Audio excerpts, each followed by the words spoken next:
Hi everyone! One of our topics for this week is prenatal and newborn therapy in the NICU, or Neonatal Intensive Care Unit. After watching this presentation, I'd like for you to be able to describe the neonatal reflexes and recall at what age each reflex becomes integrated, articulate the role of OT in the NICU setting and some common interventions, and direct families of babies to beneficial resources regarding their child's development. To begin, I want to define some common terms that you'll hear me use throughout this presentation, just so that we can all be on the same page when I use these terms. Gestational age is the number of weeks that a baby has been in utero. If a baby is born prematurely or before 37 weeks gestation, then we continue to refer to the baby's age in terms of gestational age. So if a baby is born at 27 weeks gestation, we'll say it's 24 weeks gestational age, and then the following week it'd obviously be 28 gestational age, and so on and so forth. We begin using the term adjusted age after the baby has passed their expected due date. So the adjusted age is the age from the baby's due date and not from the date that they were actually born. The chronological age is the baby's age from the date that they were actually born. So those are three common terms you'll hear me use. It's really important to consider a baby's adjusted age in terms of their development. We always want to be accounting for that prematurity when assessing development. Specific developmental assessments specify whether or not to adjust for the prematurity when scoring a child's developmental assessment. So for example, the Bayley Scales of Infant and Toddler Development asks that you adjust for a child's prematurity through their second birthday. And that's pretty typical to adjust for prematurity through the age of 2, because that's the age that studies have shown most children have caught up in terms of their development. So again, just always important to be considering adjusted age when assessing development. One resource that I wanted to point you to is babycenter.com. They have a week-by-week fetal development feature within their website, and I think this is just a great resource. If you were a NICU therapist and a baby was born at 24 weeks gestational age, you could go to this website and click on 24 weeks and get a really good overview of what a baby at that gestational age looks like in terms of their overall development, and then you know what to expect and where to start in terms of your therapy. So that's a great resource to check out. Now getting into NICU as an OT practice setting, the term neonate refers to a newborn who was born prematurely or acutely ill. Working as an OT in the NICU is not considered an entry-level practice setting. It's for advanced practitioners, and this week in your online activities you've been assigned to read the AOTA practice statement regarding OT in the NICU, and that will give you a better overview. But the consensus is that therapists should have at least 2 years of pediatric experience before practicing in the NICU.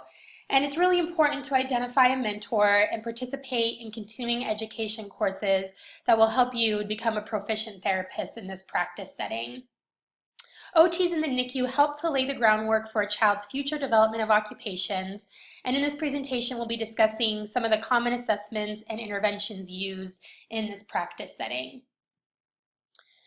You may also hear the term neonatal therapist or even developmental therapist to refer to an OT, PT, or SLP working in the NICU practice setting. There's a lot of crossover between what OTs, PTs, and SLPs do with this age of a child, and so you'll often hear these kind of overarching terms of neonatal or developmental therapists used. Regardless, they provide direct care and consultation and focus on treatment and prevention of developmental problems. In the Case Smith and O'Brien text, in the chapter that was assigned to you this week, there is a lengthy discussion of the different types of models frequently used for therapy in the NICU practice setting. One is the Universe of Developmental Care model, and the other is the Integrative Developmental Care model. The Universe of Developmental Care model emphasizes a patient and family-centered environment within the healthcare universe. The approach recognizes the interactive link between all developing systems of the baby and their caregiver or family, while also providing a practical basis for developing individualized treatment plans within the NICU's complex environment. The Integrative Developmental Care model expands on the Universe of Developmental Care model by adding additional focus on developmentally appropriate positioning and handling, as well as optimization of nutrition and feeding and protection of the skin. So be sure to read that section in Case Smith and O'Brien this week to get a more detailed understanding. But if you were to work as an OT in the NICU setting, these would be models that you would be familiar with. So let's discuss, before going into the different assessments and intervention approaches, let's kind of discuss why a baby ends up in the NICU in the first place. There are different prenatal and perinatal influences that may result in prematurity or complications after birth that would result in a NICU admission. First, there can be genetic factors. There can be maternal factors, such as those listed here. And then there may be issues around the birth itself, such as pregnancy-related complications and infections. So all of these may be reasons that a baby ends up being admitted to the NICU. Some common tests performed at birth, and these are often completed by the medical team, but as a NICU therapist, it'd be important for you to be familiar with what each of these mean.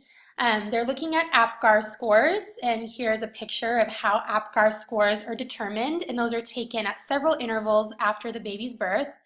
Reflexes are also checked, specifically the Babinski and Gallant. Blood tests are completed to look for any metabolic or genetic disorders.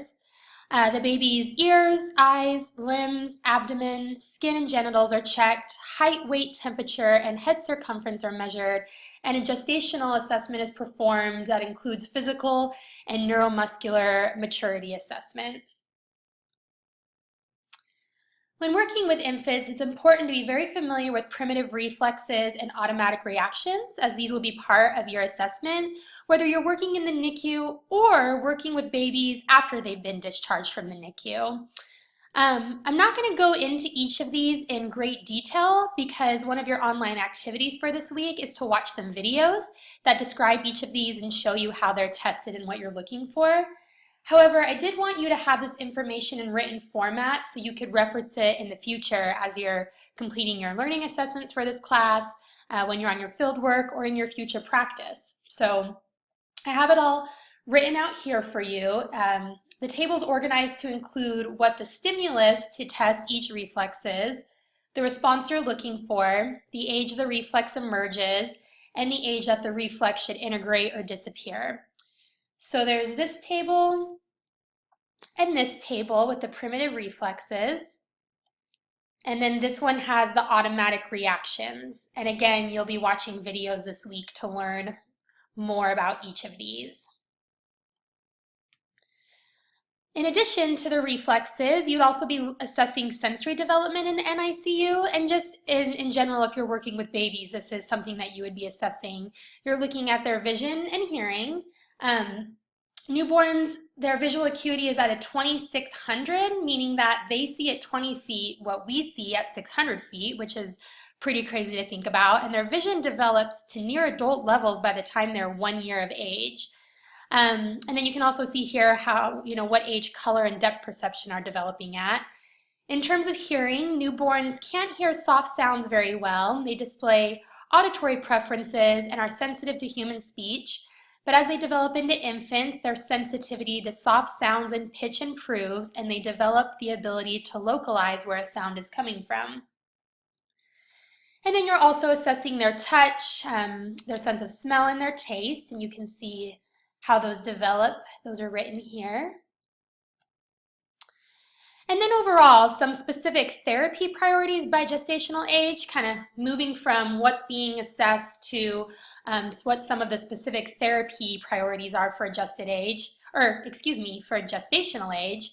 You can see here that babies between 23 and 28 weeks gestational age in the NICU, the therapy priorities include protecting their eyes from light and protecting their skin integrity.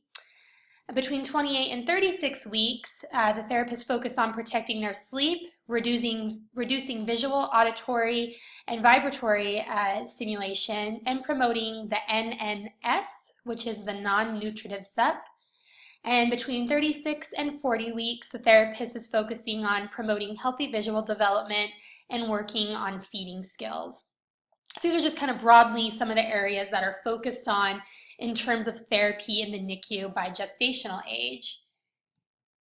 And then looking more specifically at some of the interventions used in the NICU by OTs. First, OTs can address the mismatch between the preemie and the NICU environment. The intrauterine environment differs significantly from the extrauterine NICU environment. The intrauterine environment protects the developing fetus against harsh outside stimulation that it's not yet ready to process, including tactile, visual, and auditory stimulation.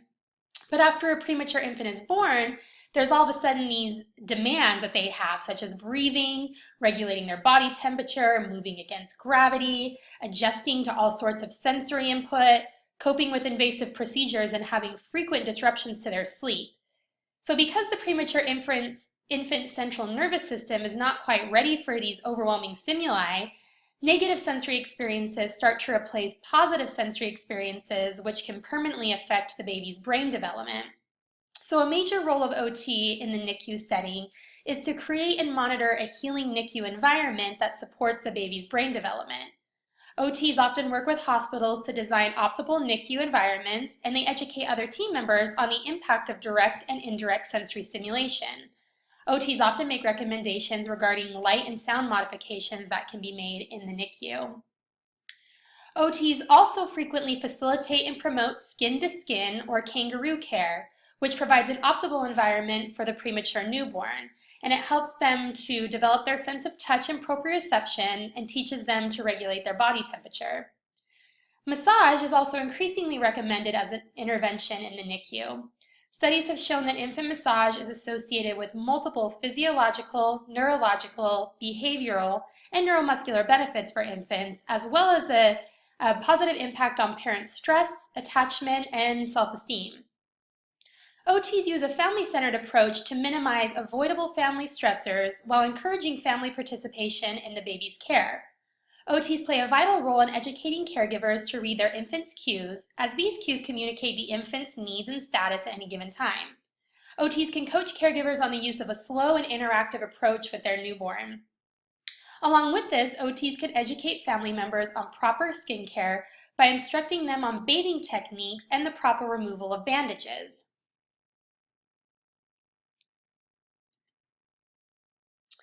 Lack of appropriate NICU positioning can have short-term and long-term positional deformity effects and can result in functional problems as the child develops. OTs in the NICU stimulate a flex, contained, and midline position for the baby to minimize any positional deformities, improve the baby's muscle tone and postural alignment, and improve movement patterns for the preemie. OTs can also perform passive range of motion and splinting to minimize structural and neuromuscular deformities and to promote healing and comfort for the preemie. Another prominent area of intervention when working in the NICU is feeding.